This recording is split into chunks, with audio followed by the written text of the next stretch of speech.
Welcome to the Survivor to Thriver show with your happiness expert, Samia Bano. Do you feel stuck, silent, and stressed? Is something hurting your heart and soul? Are you burning yourself out? If so, you are in the right place because this is the podcast people from all over the world join in to learn exactly how to stop suffering and start living with inner peace and joy. Let's get started. Hey, last episode we were talking about how responding to ourselves or other people with blame and judgment can make things a lot worse.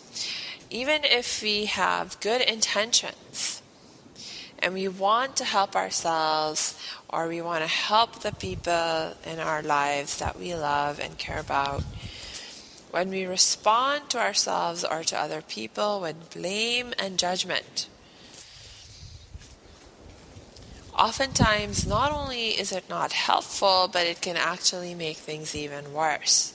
It can make you feel worse, right? And it can alienate you from the other person or put the other person on a defensive, in a defensive position. Maybe if because of your blame and judgment, they begin to feel attacked, or in my case, when I responded to myself with blame and judgment, it just made my sense of sadness, my sense of depression, even worse than when we had started out. So if blame and judgment is not effective and is not a helpful way of responding, then what is a better way? That is the question. What is a better way? Well, how about responding with empathy and compassion? That's right, empathy and compassion. What is empathy and what is compassion? Hey, we can spend a long time talking about this, and maybe in one of our future episodes, I will take the time to just speak specifically on this issue of empathy and compassion and how to increase our sense of empathy and compassion, better our sense of empathy and compassion, and so on and so forth. But for today, let's just kind of stay focused on, okay, what kind of a different outcome might have emerged if I had even responded to myself in the scenario that I was sharing with you last episode and the episode before. What could the outcome have been? How would it have been different if I had responded with empathy and compassion?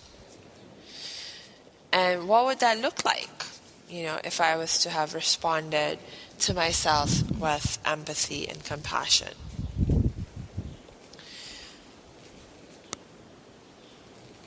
So remember, empathy is about understanding things from the other person's perspective. And compassion is more of a state where you're sort of feeling what the other person is feeling. You're able to imagine what the other person is feeling. And not only do you feel what they are or not only are you able to effectively imagine what they're feeling, but it moves you. That sense of connection, that feeling actually moves you to want to do something to help them, to ease the pain, to ease the suffering.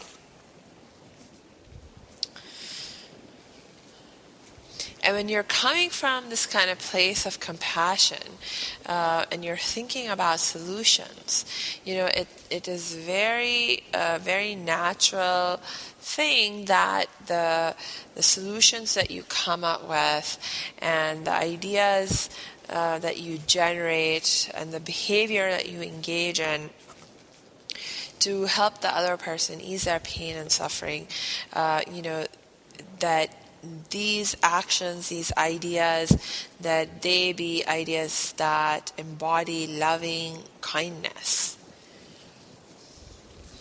Because again, you're coming from a place of compassion. You're feeling what they're feeling, or you're able to imagine what that other person is feeling. And when someone is feeling pain, when someone is feeling suffering, when you yourself are feeling pain, feeling suffering, do you not want to ease it? You want to ease it. You want to make them feel better. So loving kindness as a response to that pain is it not only makes a lot of sense, but is also a very natural output of a compassionate and empathetic perspective. So, okay, let's go back to that incident. I need to go to the security check, and I have the thought pop into my head that I'm not trusted. I'm not trusted. They don't trust me, and it's like I'm a criminal. It's like they're treating me like a criminal. They don't trust me, and they're treating me like a criminal. That is what, that is how in that moment, when I was going through that depressive phase in my life, that is how I interpreted the incident of being asked to go through a security check in order to enter a government building. And of course, in that moment, as I thought these thoughts, it made me feel really, really sad. Like I had this really sad feeling. And the thing was that the sadder I felt, the more I thought those thoughts, the more I thought those thoughts, the sadder I felt. And, you get stuck in that kind of negative feedback loop, right? So imagine now I'm stuck in that feedback loop, but unlike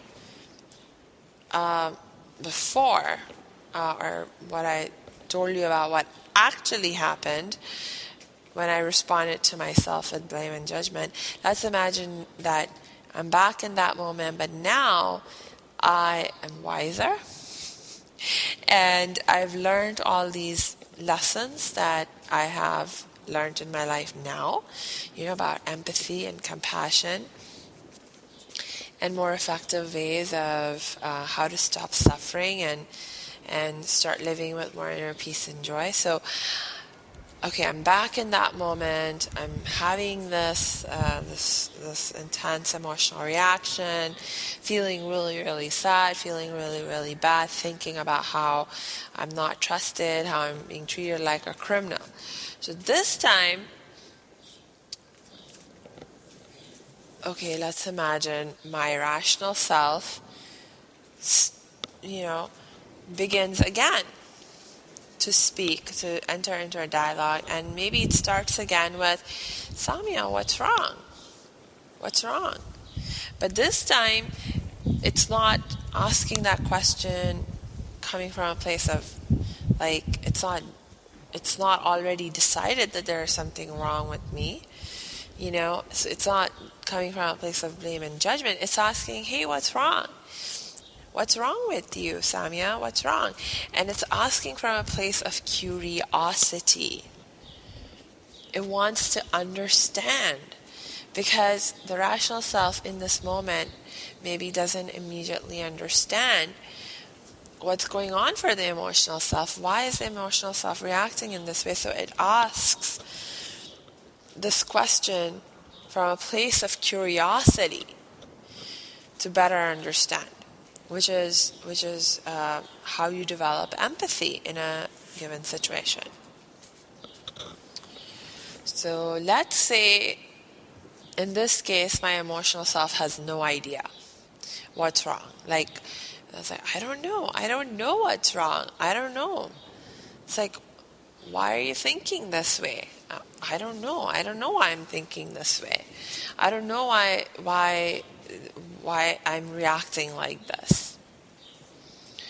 Because, sometimes, hey, you can't figure it out in the moment. So then, okay, all right, okay, it's okay. You know what? It's fine. You can't figure it out right now. It's okay. We do not need to have everything figured out right now. Let's just focus on what we do know. And what we do know is that you are feeling sad. For whatever reason, you are feeling sad. And as we connect compassionately, my emotional self and my rational self connect to each other compassionately, my rational self realizes, hey,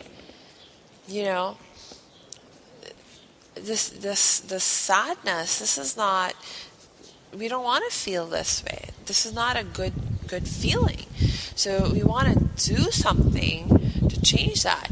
What can we do? What can we do to help us feel better? What can we do to move forward in the situation? It's like maybe a question that my rational self can ask, move to ask now is, hey, what can I do to help in this situation? What do you need? What do you need? What is it that we can do to help us feel better in this situation? Okay, well, that's it's like, okay, what do you need right now? What can we do to help? Again, those are questions that build empathy, right? They're building empathy. Okay, well, what do I need? What do I need? I need my mommy. I need a hug. Because, my mom, like when my mom's hugging me, I feel safe, I feel loved, I feel protected, I feel cared for. I need my mom. I need a hug. Okay, great. That's a great idea. That's a great option, Samia. That you deserve to be loved, you deserve to be cared for, you deserve to feel safe and protected. So this is a great idea. Let's go to mom and let's get a hug. And it could be as simple as that. And we take the action and we feel better. It could really be as simple as that. So it's like, bam, it's like you get triggered, you have the emotional reaction, but when you respond with empathy and compassion, you prevent yourself from going into a downward spiral. You don't make things don't get worse. Instead, you stop the damage from progressing any further. And you begin to shift things in terms of, stabilizing the situation and helping you start to feel better and uplift yourself ASAP, as soon as possible. And because you prevented things from getting worse in the first place, it's so much easier to get back up, to get back out of that state, right? Because the worse the situation gets, the deeper you fall into the pit, into the downward spiral, the further down you go down that spiral, of course it's going to take more energy and more effort to get back up, right? So the quicker you can put the brakes on the slip down, the downward spiral, the easier it will be to recover.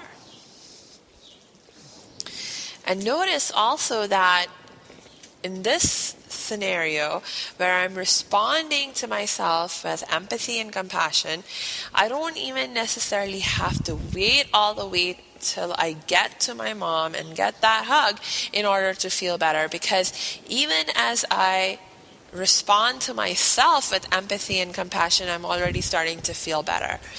You know, it's like in that moment, the thought that had come to me, you know, that had disturbed my peace and caused me that sense of suffering was that I'm not trusted and I'm being treated like a criminal.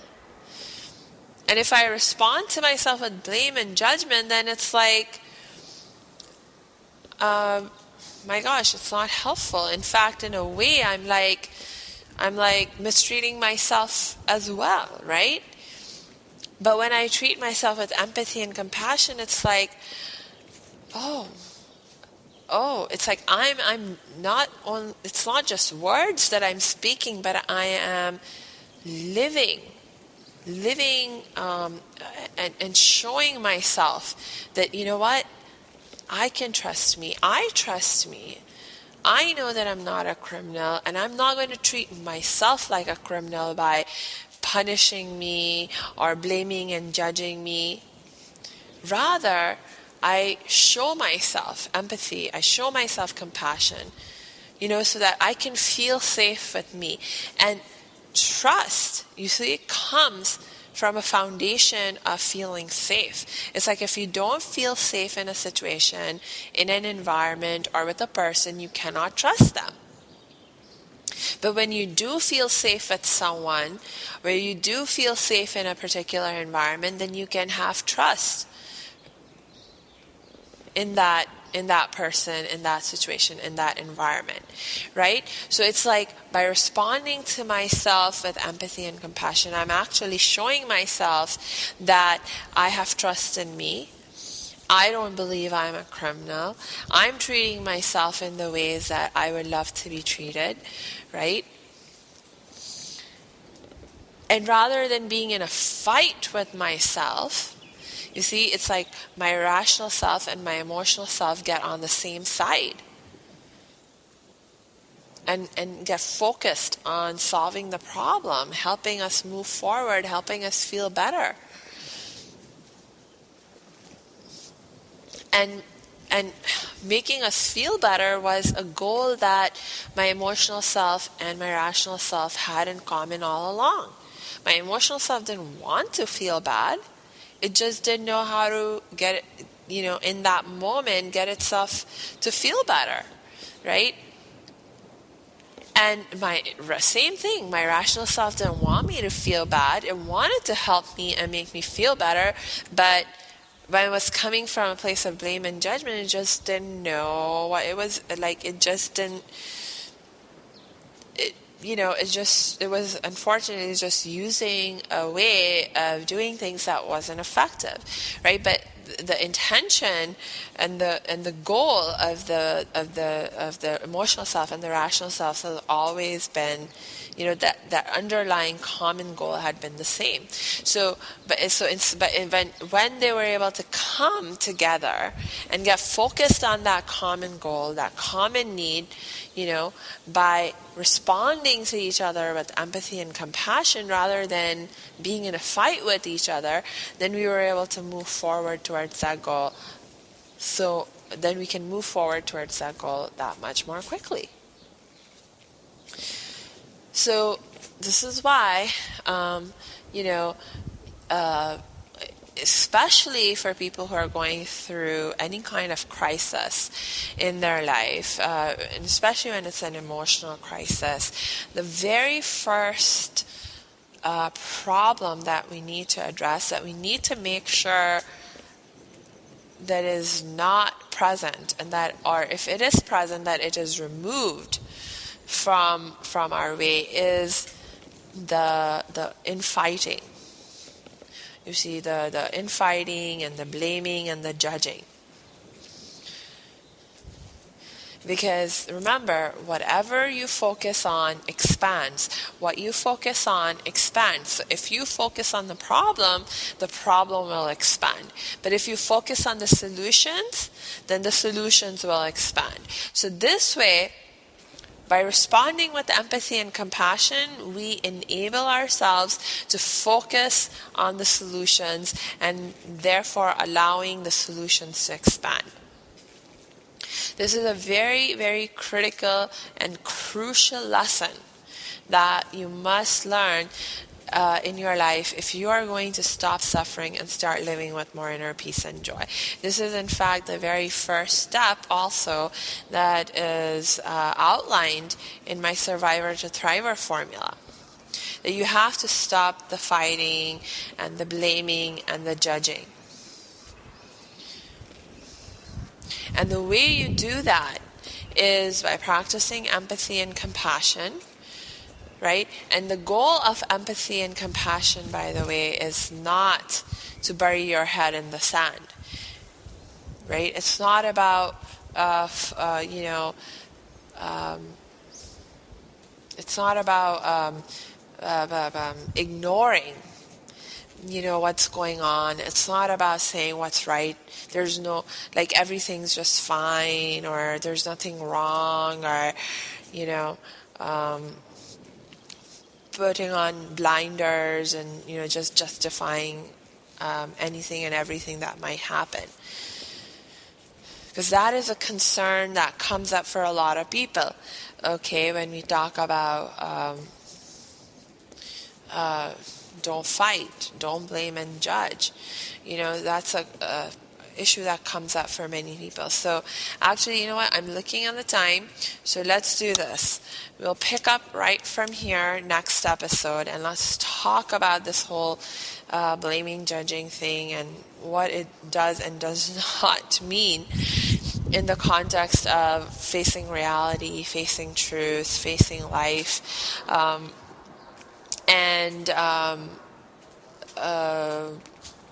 We'll talk about that next episode. And for today, I just want to remind you that, hey, if you're in a situation right now where you find yourself struggling to practice some empathy and compassion towards yourself or towards the people in your life, and it's causing problems in your relationships with yourself or with other people, please don't continue to struggle with this on your own. Please reach out for some help and support. And I'm one person that you can reach out to help and support for. Right? So you know how to get in touch with me. Just go on my website at www.academyofthriving.com. Click on the Contact Us page, and you'll see all the different options for how you can connect with me. So until we connect next time, I wish you lots of peace and joy.